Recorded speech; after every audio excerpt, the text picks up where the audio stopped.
দুনিয়াতে যত অদ্ভুত অদ্ভুত প্রশ্ন সব আপনি মুসা আলাইহিস সালামের মাথা থেকে পাবেন। বিভিন্ন বিষয়ে আল্লাহরে প্রশ্ন করতেন। সাইয়েদনা মুসা আলাইহিস সালাম আল্লাহরে বললেন, আল্লাহ আপনি আমার এমন একটা জিকির শিখাইয়া দেন যে জিকিরটার শব্দ আপনি আর আমি ছাড়া কেউ জানবে না।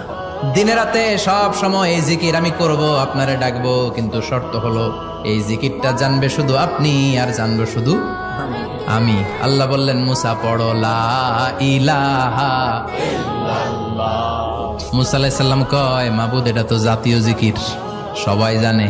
আমি তো চাইছি এক্সেলেন্ট একটা জিকির, কারো কাছে নাই, শুধু আমি জানবো আর আমি পড়বো।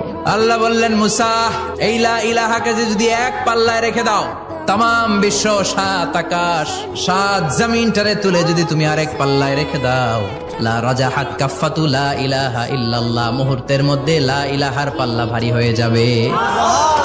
ও মুসা, তুমি যতই এক্সক্লুসিভ জিকির চাও, লা ইলাহার চেয়ে দামি জিকির আমার কাছে নাই।